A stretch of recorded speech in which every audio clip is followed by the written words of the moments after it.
spirituality and then religion being two different things, and religion as in the organizational structure that is man-made and what that has been for us towards our blackness. Yeah. So what are your thoughts on that? Have you ever questioned the chain of events that led to being born into a Christian family?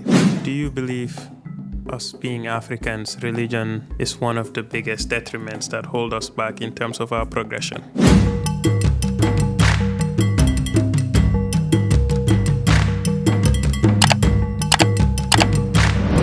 Ramadan Mubarak, Ramadan Kareem, to all Muslims. It's the holy month, and the boys are back with another episode. We back. Another banger. The boys are back. Yes, sir. What going, Maji? And we are here. Ramadan Mubarak, Ramadan Kareem, to all our fasting brothers and sisters. Yes, sir. And those who support too, you know. Yes. Sometimes we be on the same thing. No, highly underrated. The supporters we have during the month, especially that is understanding of what we're going through as well. Yeah. So I think that is like an unsung as well, is to support their friends and family who do not participate in Ramadan, but are understanding of, you know, what you're going through spiritually. Yeah. Overall. Which is really the conversation today, right? Yes, and sir. I think one that we've always thought about having, but just never got to it. That's true. Many onion layers there that very many meaning to peel. Yeah. And I think that one we've kind of reserved for just ourselves. Yeah, that's true. I think it's important now to talk about it because I find that there's a lot of people who might be lost in the sauce and lacking a foundation. And I say that because it feels like we're in a time where there's a lot of just, I don't know, almost like people are disconnected from their spiritual selves, right? Which is imperative to, I think, your bare existence, you know, is you need to have this comprehensive look at life itself.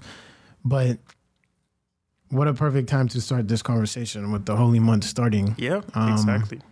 And mind you, two different perspectives, but around the same like values, right? Yeah, and it starts with us being, you know, as black people, essentially, our various forms of spirituality and how that has kind of dispersed over time to where, you know, your upbringing and your introduction to religion out east versus me in West Africa, my introduction to religion is totally different, but we've had this common denominator of just spirituality. Right. That is at a time now we're trying to dissect or interpret what the spirituality means for us beyond what was introduced to us, that type of deal. Yeah, because it's well, we're exploring now. Right? Exactly. Now we're in the exploration stage. We're asking the questions. Yeah, which need to be asked, but also we're asking from like a lens that is kind of been refined, if you will. It's not like you're from ground zero, right? Yeah, of course. So we've been through areas of it, and it's not linear, right? So there's peaks, there's valleys, but nonetheless, we're in a place where I think this conversation needs to be had. So we want to start by playing you guys a short video here from Professor Lumumba, Kenyan professor here. Yes, sir. Let me hit it. If you want to go ahead, D. When you talk about religion, we are talking about a different thing from spirituality. Africans are spiritual, and that spirituality is not unique to African peoples. Other peoples are spiritual too. And Africans, whether you are talking about the Yoruba in Nigeria, or the Igbo, or the Ashanti, or the Baganda, or the Bunyoro, or the Zulu, or the Ovambo, the Ovimbundu, or the Luo, the Agekoyo, they are spiritual because they believe and recognize that they are temporal beings and that there is a superior being. That is spirituality. Knowing that as a mortal being, you have limitations and that there is an immanent creator. That is to be contradistinguished from religion. What the colonizers brought was religion, spirituality packaged in man-made forms. And that is why, therefore, you have things like Roman Catholic. You have organizations such as the Anglican Church. the Presbyterian Church, the Episcopalian Church, the Methodist Church. That is religion. Religion is organization of spirituality into a formal thing, which is then controlled by man, claiming to represent God. Africans are therefore spiritual. And I do not want the word spirituality to be used as if it were a synonym of religion. Part of the reason why we talk about religion, I know there is a Kenyan called Mbiti who has written a lot about. Let's stop it there. Yeah, because we should also context this by saying this is going to be a series, probably. Of course, right? we're going to have various levels of not only African spirituality, but what that means for us, especially now in our modern day. Yeah. And, well, I'll let you share your thoughts first on this clip he mentioned. He mentioned a lot of things on spirituality and then religion being two different things, and religion as in the organizational structure that is man-made and what that has been for us towards our blackness. Yeah. So what are your thoughts on that? So from a baseline, right, I think this exact description or explanation what he's given is the same feelings I've always had about religion, right? Yeah. I think that so in Kampala, for example, right, we grew up in a multi-religious city where there was Islam, there was Christianity. If you want to consider, like, I guess Hinduism was there. Hinduism was big there. A lot of Indians. Yeah. The Baha'i faith. So a multi-faith society for sure. And even in school, we were taught. We had religious education, and so we were exposed to different religions, right? Yeah. But I think what we had the privilege of understanding is that these are all like guidelines to your spirituality. Yep. And if someone has a different religion, it doesn't make them any different from you. You guys just have a different methodology of going about life, right? Correct. That was always my understanding of religion. And I grew up around all sorts of religions, like I mentioned, right? So coming to America is when I actually realized the divide in religion and how people manufactured sort of this beef that exists to this day within, the hate crimes and whatnot. But extremism in religion, is that what you're denoting? I'm sure. Yeah, it's extremism on both ends, but there is a narrative that the ruling party or the ruling religion of a place will paint of the other religion, right? Okay. For example, after 9/11, being a Muslim in the United States was extremely hard, much less if you were from the Middle East, right? You're getting labeled all sorts of things. People don't realize that Christianity has some of the worst atrocities committed in history, right? In the name of Christianity. But because the powers that be at the time in the United States is a Christian ruling party or Christian ruling country, it's easy to just scapegoat over to man has always used religion as an object of justifying criminal acts, whether it's war or just any crimes. And even terrorism, killing innocent people in the name of Islam, it's a lack of, if anything, ignorance and misuse of whatever moral guide was given to you through the form of Islam. It's you translating that to justify killing of innocent lives. Yeah. And it happened here in America with, so-called Muslims that were terrorists and killed a lot of innocent people. And unfortunately, that transformed into the whole religion being painted as, hateful. Which really is just a play on power, right? Yeah, those are strategic decisions made from up the top to use that. So-called weapons of mass destruction that you control people when you inflict fear, right? Yeah. But I was building on that to say that I had so I had two different perspectives, right? And have lived in both of those places. And that put me in this unique place where I'm like, what is the truth, right? I got to now think about what is it I know and what is the truth. And it's fascinating what division can come of people just living in ignorance, So that trickled down into my personal spirituality, because I don't really talk about this often, but I've had a lot of battles with organized religion. And I think the perspective that I offer on this one is that a lot of religion, the religion that I was brought up in and the community that I was brought up in back home was a lot of fear-based methodologies, right? Can relate. Where you never got to actually know the spirituality. It was more so just, I'm going to like instill this discipline on you because this is the way it is, and don't ask questions, and this is what is right, and you can't question anything past that. Correct. And so, and by the way, fear-based methodologies I feel like are prevalent in any sort of school of whether it's in the education system, whether it's in religion, whether it's through parenting to an extent. But on the continent, I feel like we live through a lot of fear-based methodologies, and we never get to unpack them, right? Now, with spirituality, I had religion and spirituality combined. I had the best of both worlds, where like my grandmother was a devout Catholic, she is a devout Catholic, and she's the one place I feel like just feels that emulates love, right? She's the human form of love.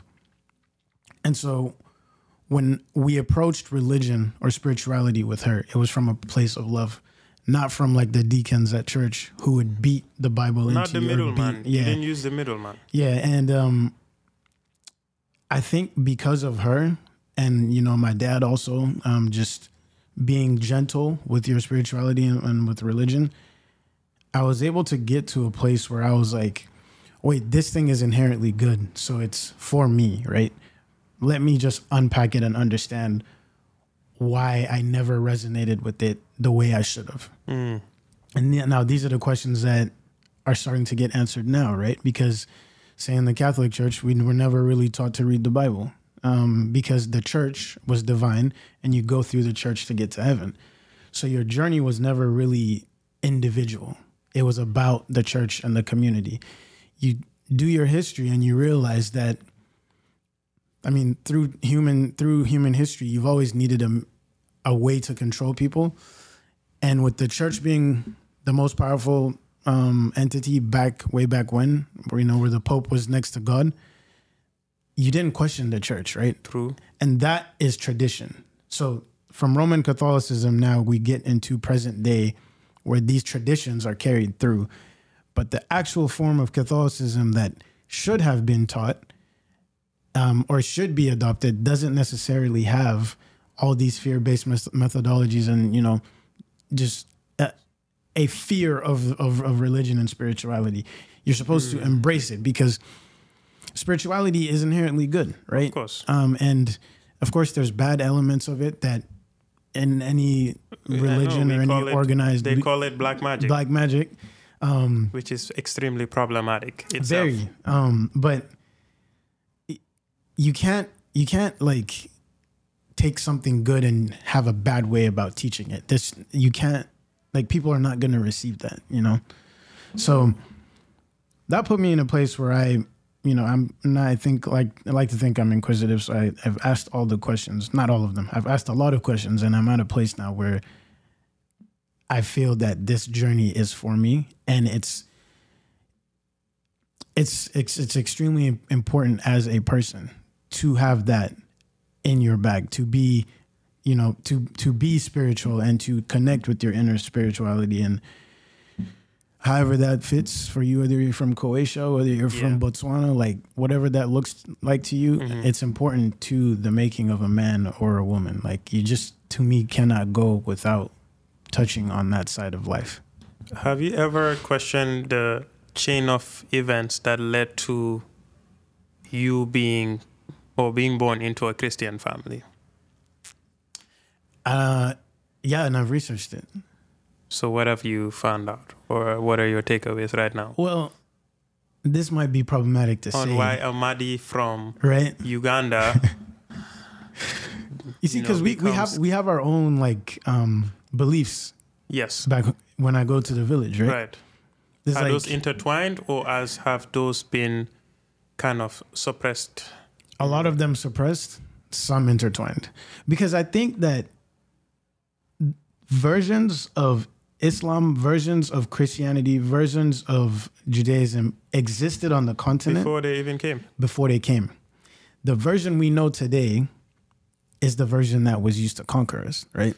Correct. That's my belief. I think that's very accurate. And so to control and conquer. Right. And so those versions existed, and the way we see it today, they clash, right? Yes. Now, when you say, have I ever questioned how I was born into a Christian family? Well, I know how. We were colonized, and then the missionaries came to and what did they say?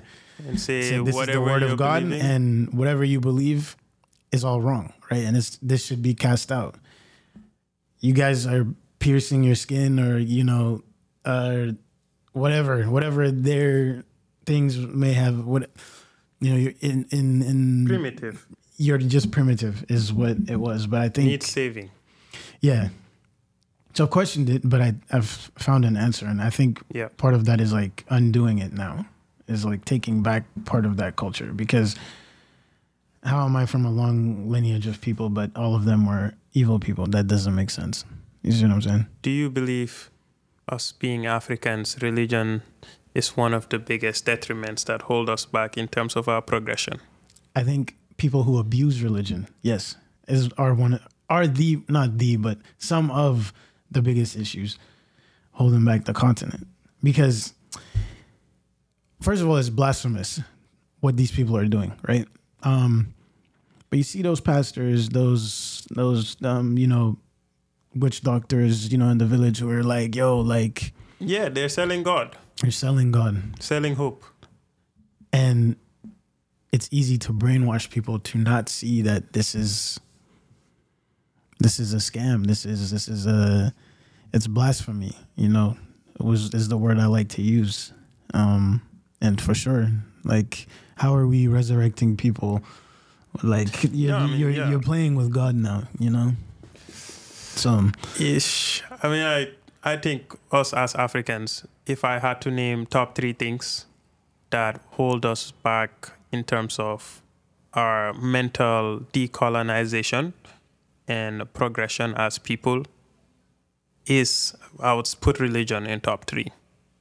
And to note to this, deviating spirituality from religion is not only how the religion was introduced to us in terms of not only to control and end up using our own bodies for slavery, also to dismiss already pre-existing forms of spirituality.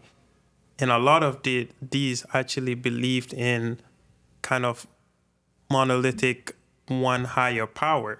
We already had that. We already had various ethnic groups that already believed in these same forms, same moral guides that are now translated into Islam or Christianity. We already talked about in the key of writing down the history and documenting it, and to be able to then use that text and travel to new lands and so forth.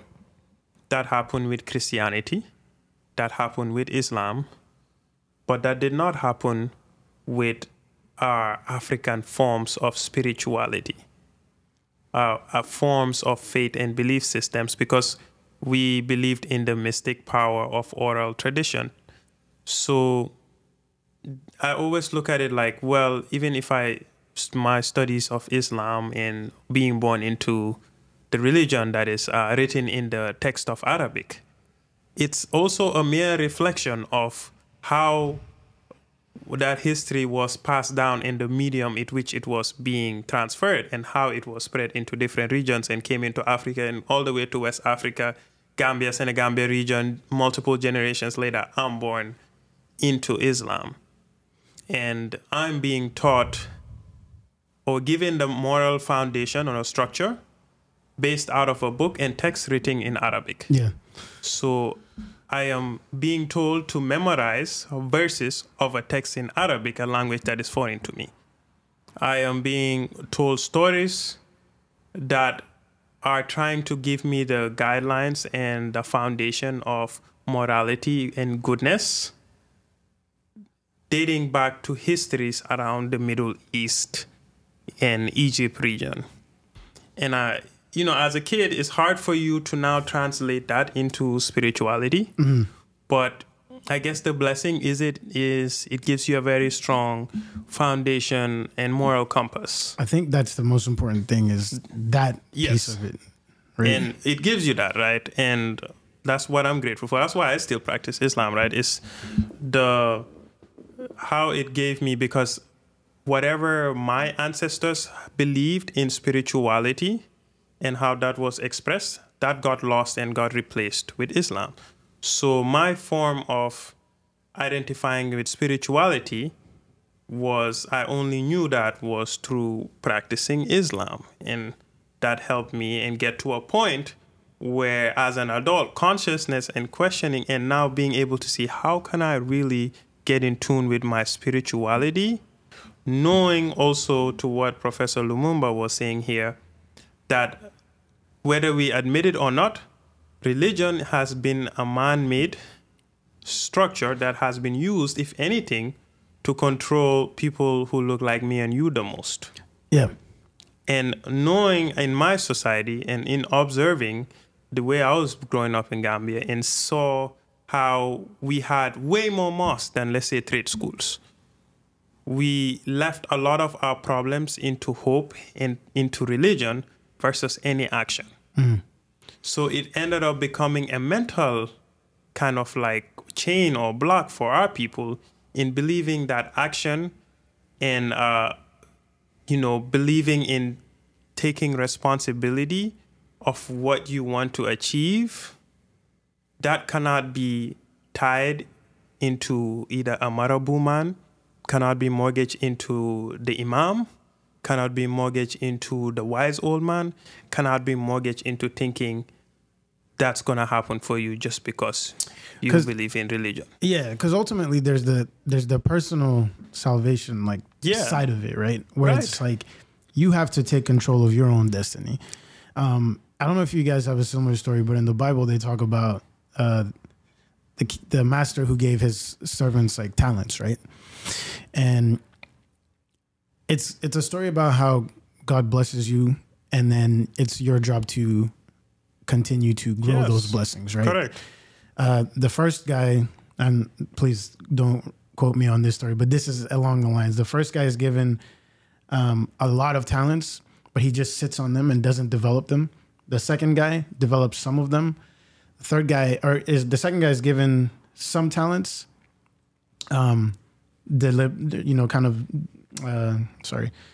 he develops some of them. The third guy is given barely any talents, but develops all of them. When the master comes back, he says, "Oh, what do you guys have to show me?" And he's disappointed in the guy who didn't, in the servant who didn't, develop all his talents when he was given so many. And his happiness grows as he gets to his last servant who grew his talents to more than he had before. And it's a story about, hey, look, God is good. God is going to continue to bless you, but you have your personal side in this. You have to, so in a way, meet him halfway. You have to, yeah. Because it's a book of life, right? Whichever book you read. Yes, it's a book of life and it's guidelines. There's guidelines. And there's stories to help you, to give you perspective, context. Right. There's faith, which must remain strong, right? Yes. If you consider yourself a disciple of that religion or that form of spirituality.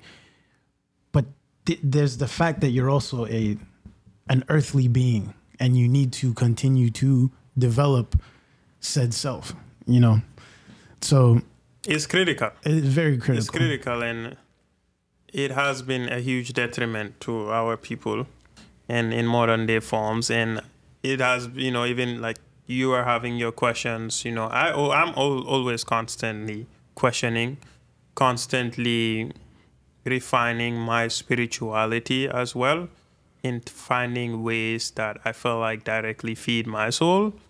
And as of now, as noted, Islam has been closest to what gives me that, not only because that's what I was born and raised into, but through practicing of a lot of aspects of those moral guides, I've seen the goodness it has got me, right?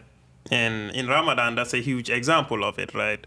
The ability every month to be able to get back into this level of heightened spirituality, into your own wellness, and also control and discipline at this level, and to do that repeatedly every year into your adulthood life. These are forms, one of the examples where I can use that to get close to my spirituality, because if we trace it back, and this is a whole nother conversation, before Islam came, if I trace back my ancestors, and my brother was just telling me this today, on my mom's side of tribe, they had already believed in higher power. They had their own God, the Serel people. And this God was the creation of the universe. And if you actually read the foundational beliefs or structures, it is almost identical to the Abrahamic religions. So how my spirituality journey, if I traced it back, went, I felt like that's why it's inherent between us. It's only like my relationship with this higher power, with this God. And books, text, they're great guidelines, moral compasses. And in this modern day world, I happen to choose Islam to help me, give me the guidance. Right. But that doesn't mean that my spirituality and my belief in a God and that relationship is only between me and this higher power, not between what anyone tells me, what the fear-based system, or kind of like what other people will say. And I know that it does not mean that there's this book, I forgot he said it's like something 5 Pillars of Self-Esteem, I believe. He was reading it. I remember reading it, and there was something profound. He said, like, the way currently religion is constructed, it will actually convinces you not to use your mind, not to really, like, think, push yourself, be ambitious, and want to achieve things.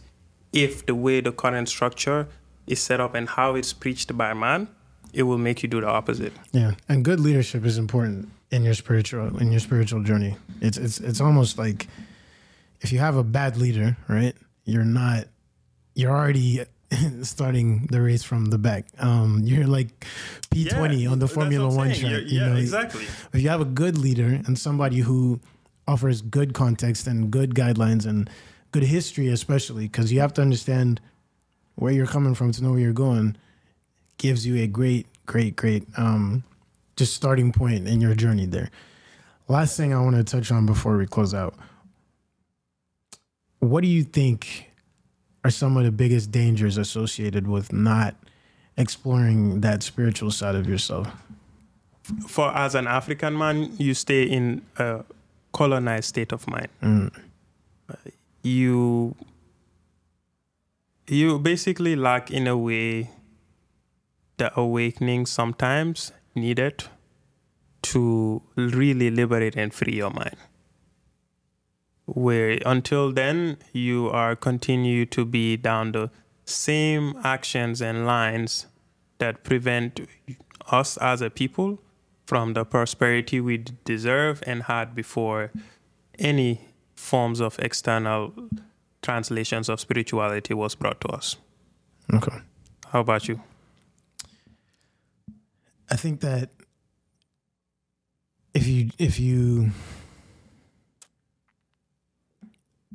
I think a lot of people are scared of submitting to something and think submission is weak. I think that actually makes you more powerful. Yes. I think that submitting to a higher power gives you a direction, and you can fulfill your purpose better. And so the dangers with not doing so are not submitting to a higher power. Yeah, or not at least submitting to your spirituality is, yes, you're now taking on this. It's like exponentially challenging life where you're confused. and like you said it best, is you can't unlock and free your mind, because anything that glitters is gold to you. Facts. So I think that's the greatest gift we have been given by God, is our minds, consciousness. Yeah, because that's exactly it. The conscious being. Yes, being spiritual here. being, right? You know, there's a physical self, and there's the spiritual self of it. And to unlock that without the silos of the structures of what has been instilled on us, we have more silos as Black people around our spirituality than any other people I can think of. Maybe it's a bias, but that's how I think. I think you're spot on. We have 4 corners around our spirituality, and I think we need to break down all of those to really maximize our consciousness and our greatest gift in who we are as human beings. Yeah.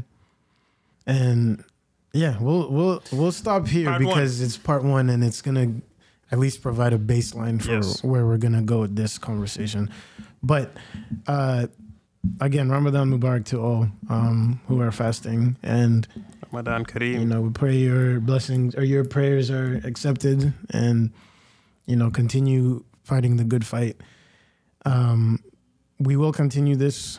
We'll have to hear about how your month went. Sorry. Yes, I'll share my Ramadan takeaways. Yeah. And I have to also, haven't got a chance, we'll talk about my trip to Kunta Kinte Island.